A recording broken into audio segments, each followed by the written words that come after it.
नमस्कार। फिर से हाजिर हूँ एक नई कहानी के साथ में। मैं हूँ राज।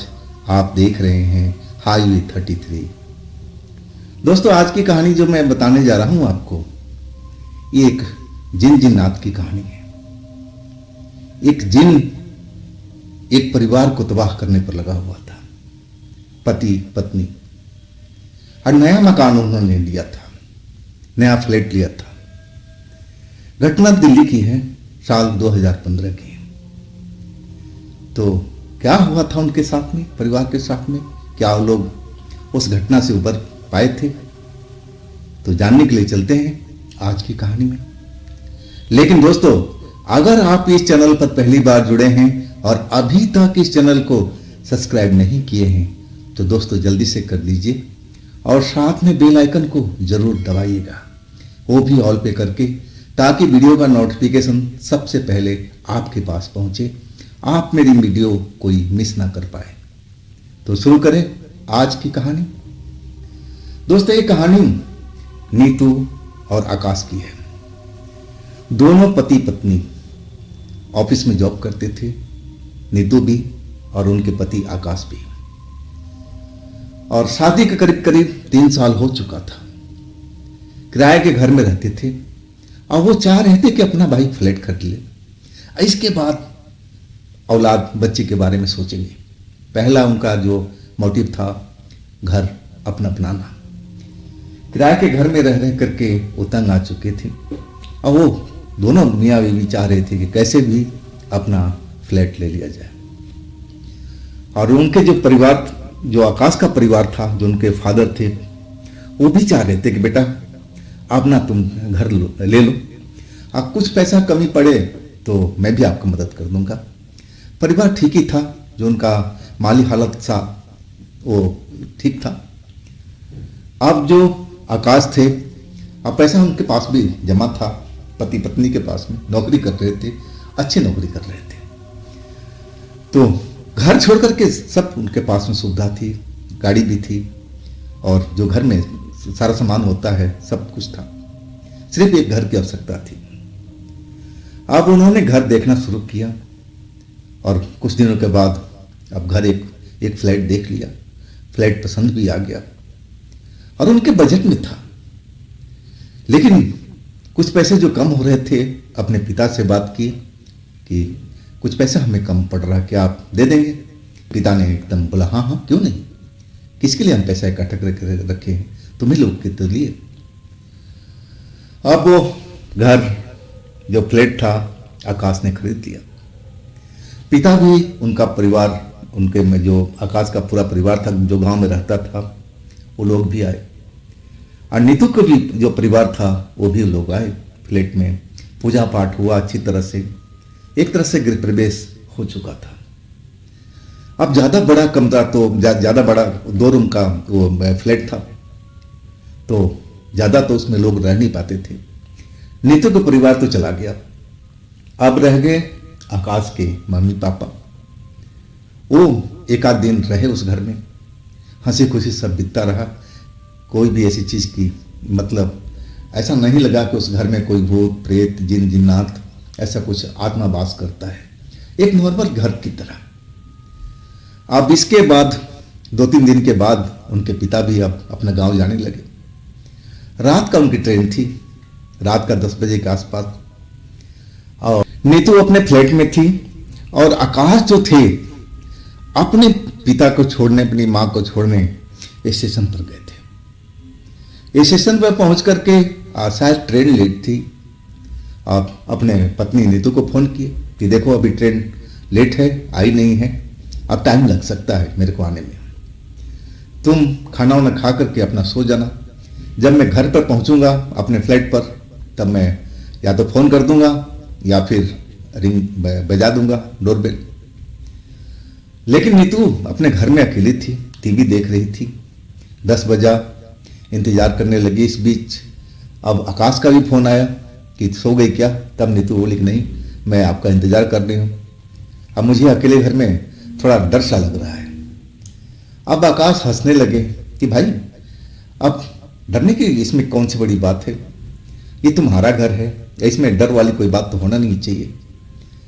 अब नीतू कहने लगी, ना जाने क्यों मुझे घबराहट सी हो रही है, आप जितना जल्दी हो सके आ जाओ, मुझे डर सा लग रहा है।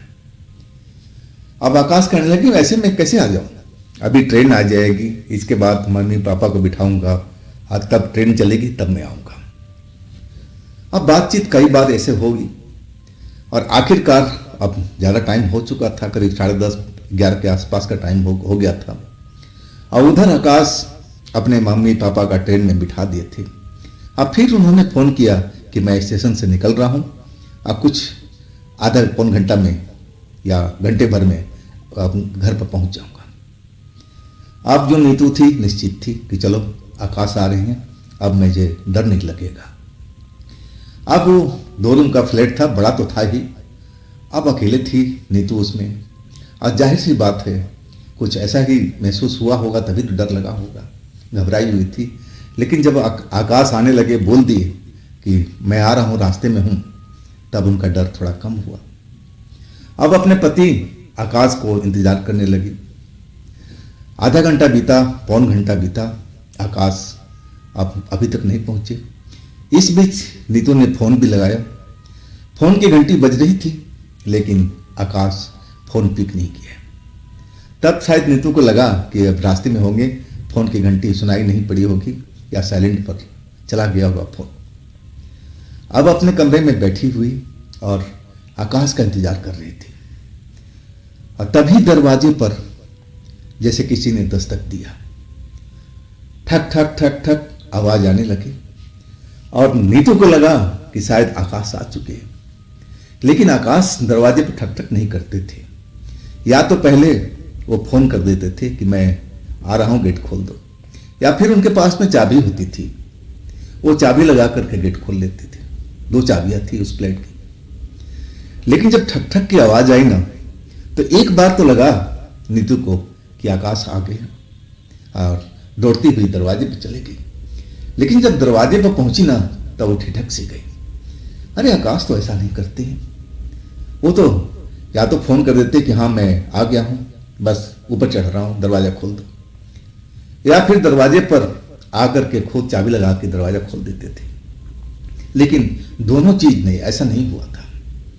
अब किसने दस्तक दी थी, लेकिन वो देखना भी चाहती थी, डर भी लग रहा था और देखना भी चाहती थी। अब दरवाजे पर पास खड़ा होकर के अब पुकार उठी, कौन है जी बाहर में, कौन कौन कौन है? डरी हुई आवाज थी नीतू की। लेकिन उधर से लंबी लंबी सांस लेने की आवाज आ रही थी।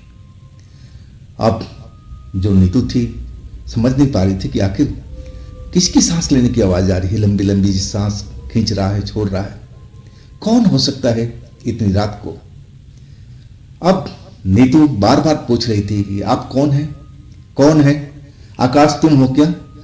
क्या तुम मुझे डराने की कोशिश कर रहे हो क्या? आकाश लगा नीतू को कि कहीं आकाश उनके साथ मजाक तो नहीं कर रहे हैं, कि कई बार वो मजाकिया किस्म के इंसान थे, ऐसा कुछ कर भी देते थे।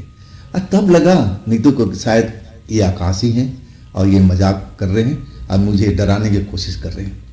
अब नीतू थोड़ा डरपोक किस्म की थी। अब वो आकाश से कहने लगे, देखो आकाश ये मजाक ठीक नहीं है, अगर तुम हो तो तुम आवाज दो तभी गेट खोलूंगी। लेकिन उधर बस सांसों की आवाज आ रही थी, साफ साफ सुनाई दे रही थी। अब फिर नीतू जो थी पूछने लगी कि आकाश मजाक बंद करो, और इसी बातचीत करते हुए उन्होंने दरवाजा खोल दिया ताकि आकाश को वो भी डरा दें, एक तरह से मजाक ये भी करते हैं, अचानक दरवाजा खोल दें।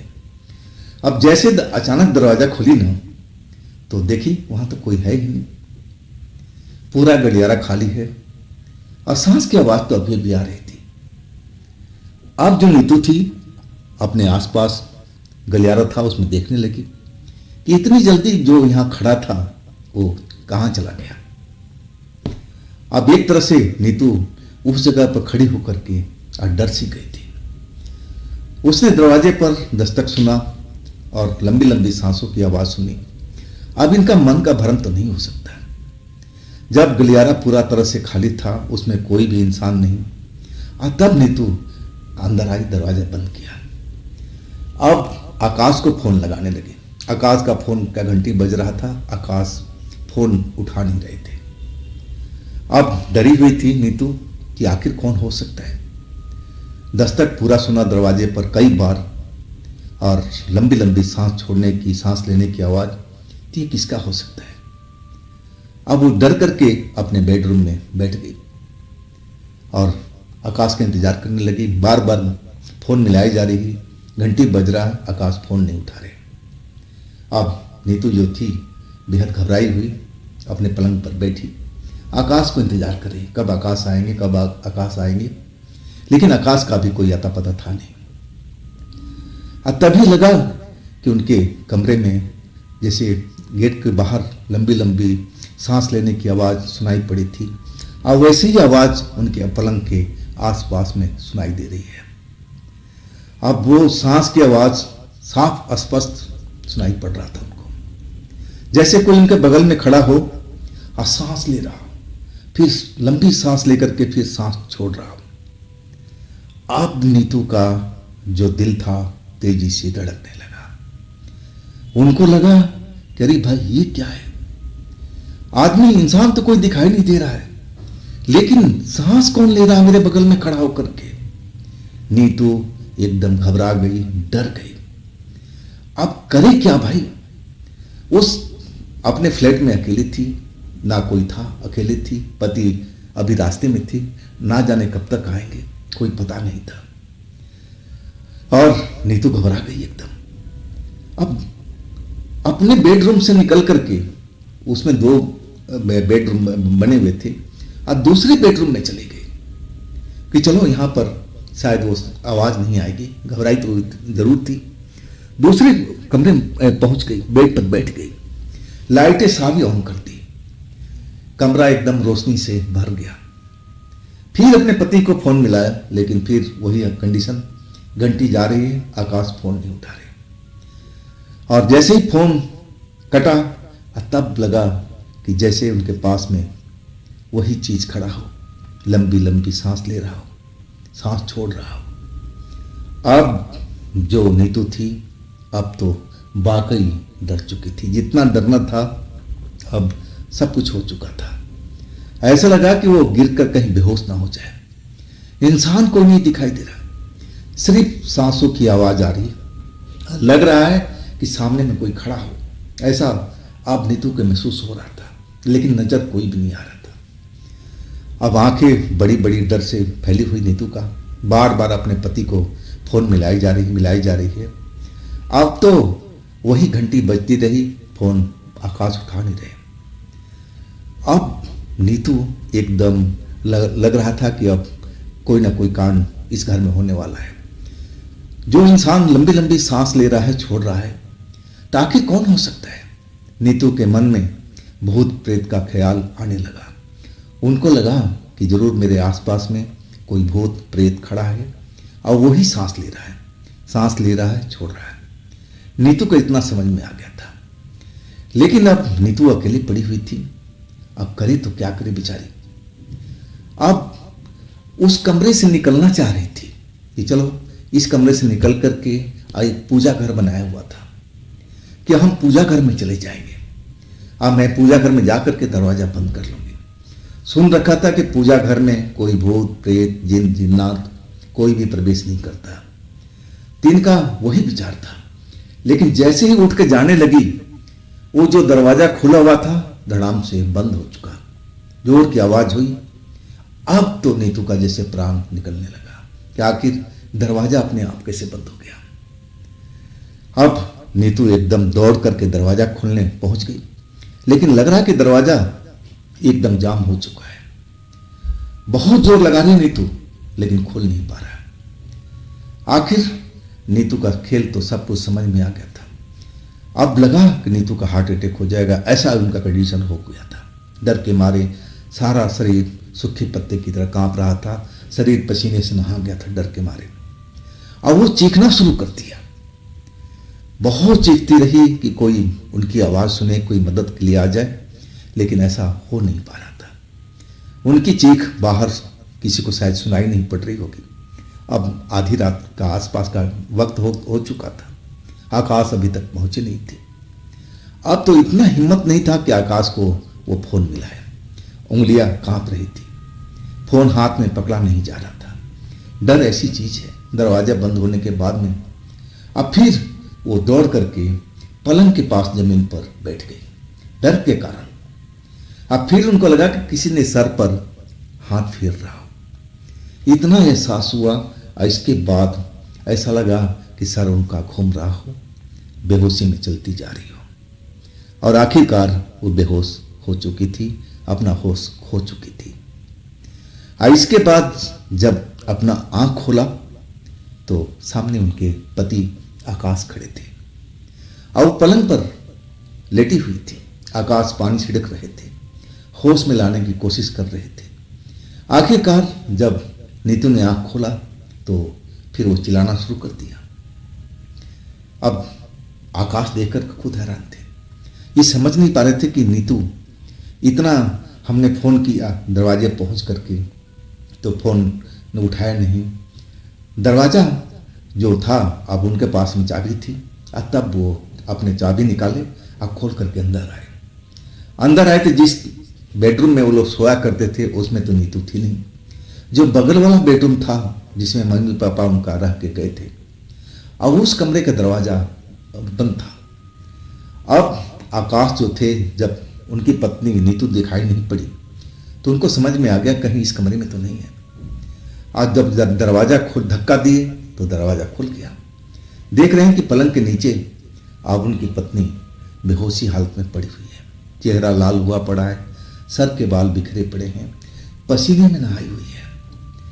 अब उनको समझ में आ गया कि डर के कारण और ऐसा इसका हालत हुआ पड़ा है। तो डराया किसने? अब आकाश अपनी पत्नी को उठा करके दूसरे बेडरूम में ले गए जहाँ सोया करते थे और अपनी पत्नी को होश में लाने लगे। पत्नी अब होश में आ गई थी। अब आकाश पूछ रहे थे कि तुम्हारे साथ हुआ क्या? पत्नी चीखे जा रही थी डर के मारे, अब इधर उधर देख रही थी जैसे किसी को ढूंढ रही हो, डरी हुई थी। अब बार बार आकाश पूछ रहे हैं कि नीतू तुम शांत पहले हो जाओ, इसके बाद तुम याद करो कि तुम्हारे साथ में क्या हुआ था, तुम दूसरे कमरे में कैसे पहुंची थी और तुम्हें क्या हुआ था, तुम बेहोश कैसे हो गई थी, पूरी बात बताओ। और इसके बाद जब पति आ गया तो थोड़ा हौसला बढ़ा।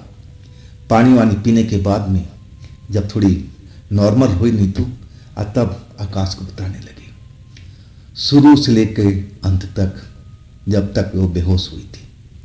अब ये सुनकर के आकाश हैरान थे। ये भूत प्रेत को मानने वाले इंसान नहीं थे, पढ़े लिखे थे, इंजीनियर थे, तो इन चीजों पर विश्वास करते भी नहीं थे। आप आश्चर्य से नीतू की तरफ देखने लगे, कहने लगे यार तुम भी तो पढ़ी लिखी हो, कहाँ तुम भूत प्रेत के चक्कर में पड़ी हो। चलो मान लिया डर गई हो, अलग बात है, लेकिन हमारे घर में भूत प्रेत कैसे आ जाएगा? तब नीतू ने कहा कि ठीक है। वो सांस लेने की आवाज, दरवाजे पर दस्तक, अब मेरे सर पर कोई हाथ फेरा। मुझे पक्का एहसास हुआ था, कसम से वो कसम दिखाने लगे। और तब मुझे लगा कि मेरा सारा शरीर जैसे चक्कर काट रहा है। या फिर इसके बाद मैं अपना होश खो बैठी। तो आकाश ये क्या है? अब आकाश के पास इसका कोई जवाब थोड़ी था। वही बहला रहे थे कि अरे नीतू ऐसा कुछ नहीं है, जो तुम सोच रही हो तुम्हारा मन का भ्रम है, भूत प्रेत नाम का अस्तित्व है ही नहीं। लेकिन अब जो नीतू थी अब तो उसका हालत खराब था, सब उसने महसूस किया था। अब इसके बाद चलो रात हो गया, पति आ गए थे, अब कोई डर वाली बात नहीं थी। लेकिन फिर भी नीतू पति के साथ थी अपने बेडरूम में, लेकिन डरी हुई थी। जरा सी आहट होती ना कमरे के अंदर में तो एकदम चौंक जाती, पति से लिपट जाती। देखो जी आवाज आ रही है। पति लाइट जलता छोड़ दिए थे और कहने लगे देखकर कहाँ आवाज आ रही है? अरे बाहर में कोई गाड़ी वाड़ी गई होगी, कुछ और चीज हुआ होगा, इस कमरे में तो कोई नहीं है। पति जो थे आकाश सारी रात ऐसे ही परेशान रहे। थोड़ी देर सोते, अचानक नीतू उनको जगा देती। देखिए सांस की आवाज आ रही है, मेरे बगल से आ रही है, क्या आपको एहसास नहीं हो रहा? लेकिन आकाश कहने लगे नहीं, मुझे कोई एहसास नहीं हो रहा। आखिरकार सुबह हुई। अब आकाश अपनी पत्नी का हालत देख करके काम पर भी नहीं जा पाए। आज सुबह होते ही जो उनकी पत्नी थी नीतू बीमार पड़ गई, बुखार चढ़ गया। अब दोपहर में डॉक्टर के पास भी ले गए और डॉक्टर ने दवाई भी दिया, बोला आराम कराओ और सही हो जाएगी। अब दवाई लेके लोग घर लौटे। अब जो बुखार था दवा खाने के बाद थोड़ी देर उतरा जरूर, लेकिन फिर वैसी ही कंडीशन थी। शाम के फिर डॉक्टर के पास में गए, दवा जो था बदल के दिया, बोला इनको आराम की जरूरत है, सही हो जाएंगे। इसके बाद तो अब जो बुखार था दवा खाते ही उतर जाता थोड़ी देर के लिए, अब फिर वही हालत हो जाती। अब रात भर बुखार में तपती रही, पट्टी करते रहे ठंडे पानी का।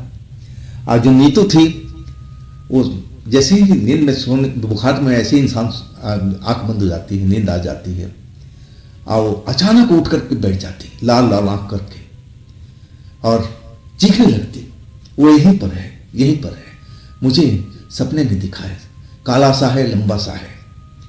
अब ये सब सुन करके आकाश एकदम हैरान रह गए, कौन है नीतू, कौन है नीतू? तब वो कहने लगी मेरे सपनों में आया था, यहीं पर खड़ा था, मैंने अपनी आंखों से देखा है, लंबा सा काला सा इंसान है। अब हुलिया वगैरह बताने लगे। अब आकाश समझ गए कि बुखार का वजह से सब कुछ ऐसा हो रहा है, बुखार उतर जाएगा तो सब कुछ सही हो जाएगा। लेकिन वो बुखार उतर नहीं रहा था। अगला दिन सुबह हुआ, डॉक्टर के पास गए, डॉक्टर फिर बदल के दवा दिया, टेस्ट भी कराया, लेकिन टेस्ट भी नॉर्मल था। वो कहने लगा कि ये वायरल फीवर है, आजकल फैला हुआ है, डरने की आवश्यकता नहीं, एक आध दिन जरूर लगेगा, लेकिन आप दवा खिलाते रहिए, इनको आराम की जरूरत है। आप वैसे ही जैसे डॉक्टर ने बताया था आकाश करने लगे। अब जो जॉब था उनका, अब कैसे जाए, पत्नी घर में बीमार, वो भी अब एक तरह से पत्नी भी जॉब करती थी, वो भी छुट्टी कर ली थी बुखार की वजह से, वो भी नहीं जा रही थी, ना आकाश जा रहे थे। अब इस तरह करते करते 5 दिन बीत चुका था। 5 दिन के अंदर में नीतू का शरीर जो था ना, घट करके लग रहा था कि आधा हो चुका है, एकदम गाल पिचक से गए थे, शरीर पूरा पीला पड़ चुका था। और उस शहर में आकाश की एक मौसी रहा करती थी। अब कुछ समझ में नहीं आया ना आकाश को कि अब क्या करे, डॉक्टर के पास दौड़ रहे थे, एक डॉक्टर छोड़ा दूसरे के पास में गए, फिर तीसरे डॉक्टर के पास गए, लेकिन आराम कहीं से मिल नहीं पा रहा था।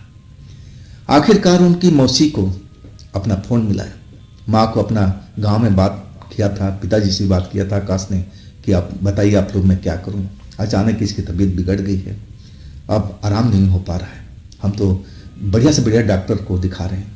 तब उनके माँ ने कहा कि एक बार बेटा ऐसा कर, तू अपने मौसी को बुला के ले आ, मौसी को अपने घर में ले आ और तेरी पत्नी को देखकर कुछ बता सकती है कि आखिर हुआ क्या है उसको, पुराने लोग हैं समझ के जाएंगे। तब आकाश अपने मौसी को बुला लिए थे कि मौसी हमारे घर पर आओ, अब मैं नीतू को छोड़कर तो अकेले जा नहीं पाऊंगा आपको लेने के लिए। मौसी अपने बेटों के साथ आ गई। घर में घुसते ही जैसे ही नीतू को देखा, अब वो समझ गई कि इसके साथ में क्या हुआ। आंखें देख करके बताने लगी, बेटा कब से हुआ है ये सब। अब आकाश जो घटना था, जो उनके साथ में घटा था नीतू के साथ में, अब सब बताने लगे कि मौसी ऐसे ऐसे नीतू ने बताया था। अब भला बताओ मौसी, आज के विज्ञान के युग में भूत प्रेत जिन जिन्नात होते हैं क्या?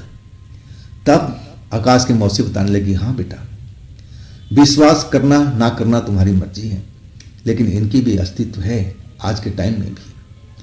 अब तुम इसको इग्नोर मत करो और ऐसा करो कि फटाफट अब इनको लेकर के, अब ज़्यादा देर नहीं हुई है, जितना देर करोगे और उतना ये काम बढ़ता चला जाएगा। मेहतपुर जी लेके चलते हैं, मैं तुम्हारे साथ में चलूंगी। आकाश के पास अपनी गाड़ी थी, आप समझ गए कि क्या करना है। मौसी बार बार कह रही थी कि हम देर करेंगे तो काम बिगड़ता जाएगा। अब मौसी बता रही थी कि देखो तुमने एक से एक डॉक्टर को दिखाया, अब इसकी सेहत पर कोई फर्क पड़ा? तब आकाश कहने लगे, नहीं।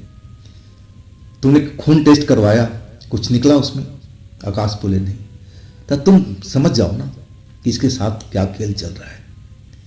जरूर, जैसे बता रही है ना नीतू, जैसे सपना देखा था को देख रही है कि लंबा सा काला सा आदमी उसके पास में खड़ा है, वो तो जिन है। ये जिन का करतूत है बेटा। और जिन का इलाज अब हम वहीं पर चलेंगे, मेहंदीपुर बालाजी। अब आकाश इन चीज़ों को मानते नहीं थे, लेकिन मौसी और माँ के कहने पर अब अपने पत्नी को, मौसी को और उनके बेटे को लेकर के कार में चल पड़े मेहंदीपुर। जब मेहंदीपुर के सीमा आया ना, तब जो उनकी पत्नी थी, जो बीमार थी, शरीर आधा घट गया था, ताकत ना के बराबर थी उनके शरीर में, बड़ी मुश्किल से बैठती थी, उठती थी, इतनी कमजोरी आ चुकी थी। और अचानक तीनों लोग पीछे बैठे हुए थे, ड्राइव कर रहे थे आकाश। अब बीच में बैठी हुई थी नीतू, एक साइड में मौसी और मौसी का बेटा, बीच में नीतू। और अचानक जो नीतू थी चिल्लाने लगी, मुझे नहीं जाना, मुझे इस जगह पर नहीं जाना, कार मोड़ लो, मैं नहीं जा सकता, मैं नहीं जा सकता। मर्दानी आवाज में अब जो नीतू थी बोलने लगी। अब ये देख करके घबरा से गए आकाश, ब्रेक मारा, गाड़ी रुक गई। अब पीछे पलट के देखने लगे। अब तो दोनों लोग पकड़ रखे हैं, मौसी भी और उनका बेटा भी, लेकिन किसी के काबू में नहीं आ रही है। बार बार वही आवाज आ रही है कि मुझे घर जाना है, मुझे घर वापस ले चलो, मुझे आगे नहीं जाना है। अब मर्दानी आवाज उसके मुंह से निकल रहा है, सब कुछ मर्दानी टोन में। अब मौसी कहने लगी, बेटा तू गाड़ी मत रोक, तू गाड़ी मत रोक, तू गाड़ी भगा, जल्दी से उस मंदिर की तरफ चल, वो भगवान सही कर देंगे, तू रोक मत। अब जो उछलना कूदना नीतू का था, किसी के, दोनों लोग के काबू में नहीं आ रही थी। बहुत जबरदस्ती अब नीतू को पकड़ा गया था, और तब भी वो अपने आप को छुड़ा लेती थी। अब सारा जो खेल था आकाश के समझ में आ गया था। इसके बाद वो गाड़ी दौड़ाती है, सीमा के अंदर पहुंच गए। अब मंदिर का हाथी के पास जब उधर पहुंचे एरिया में, तब वो निढाल हो गई, बिल्कुल शांत पड़ गई। अब जो उसकी आंखें बंद थी, अब उसने खोल करके और टुकुर टुकुर देखना शुरू कर दिया। अब ये सब देख करके थोड़ा आकाश को अच्छा भी लगा, महसूस हुआ कि चलो इस जगह पहुंच करके अब हमारी पत्नी आंखें खोल करके देख भी रही है, नहीं तो हमेशा आंखें बंद करके और ना जाने मुंह में क्या बुदबुदाती रहती थी। अब आकाश को ये लगा कि इस जगह पहुंच गए, तब सब कुछ सही हो जाएगा। अब मौसी भी कहने लगी कि बेटा अब हम पहुंच गए ना, अब बजरंग बली सब कुछ सही कर देंगे, अब डरने की जरूरत नहीं है। और इसके बाद 2-3 दिन वहां पर रुकना तो जरूर पड़ा था, लेकिन आरती में, सुबह की आरती में, शाम की आरती में भाग लेते रहे। जैसे वहां का जो पुजारी थे कहते थे, अब वही काम सब करने लगे थे। 3 दिन के बाद जब पुजारी बोले कि ठीक है अब आप लोग घर जा सकते हो, लेकिन बीच बीच में कुछ टाइम दिए थे, और वो जो नियम होता है वो सब पालन करना होता है, जो पुजारी बताते थे वहाँ पर। अब खाने पीने में परहेज करना था उनको, सब कुछ उन्होंने बता दिया। और इसके बाद वास्तव में अब उनके शरीर पर एक जिन उस घर में रहा करता था, जो घर उन्होंने खरीदा था, नया घर, और उसमें जिन का वास था। जिन अब उस जगह को छोड़ कर जाना नहीं चाहता था, अब इसीलिए वो नीतू के शरीर पर कब्जा कर लिया था और डराना चाहता था, अब मारना चाहता था नीतू को कि ये लोग घर छोड़ करके अब भाग जाए। उसका यही मतलब हो सकता है। लेकिन अब जो जिन था, अब बजरंग बली के जो मेहंदीपुर का मंदिर था, अब वहाँ पर एक तरह से कैद हो गया था। बजरंग बली ने उसको वहीं पर कैद कर लिया था। अब जो शरीर नीतू को लौटा, उसके साथ वापसी में जिन आ नहीं पाया। बजरंग बली उसको जकड़ लिए थे, जाने ही नहीं थी। अब नीतू अपने घर में खुश। अब बीच बीच में जब जैसे पुजारी ने बताया था, और उसी हिसाब से लोग मेहंदीपुर जाते रहे, और टाइम तो जरूर लगा था 5-6 महीने का।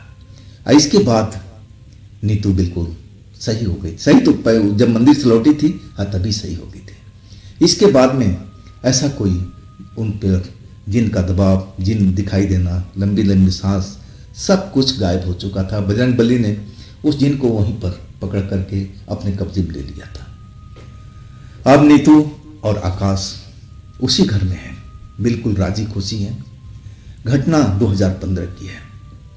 तो दोस्तों, ये जो कहानी हमें आकाश जी ने भेजा था, अगर आपके पास भी ये ऐसी कोई घटना है, कोई कहानी है जो आप मुझे बताना चाहते हैं, तो आप मुझे इंस्टाग्राम पर या मेरे व्हाट्सएप नंबर पर आप अपनी कहानी को, अपनी घटना को आप शेयर कर सकते हैं। दोस्तों, ये भी चैनल आप ही का है, तो इसको भी अपना प्यार दीजिए, लाइक कीजिए, सब्सक्राइब कीजिए। अब फिर हम मिलेंगे अगले दिन एक नई घटना, एक नई कहानी में। आप लोग अपना ख्याल रखिएगा। नमस्कार।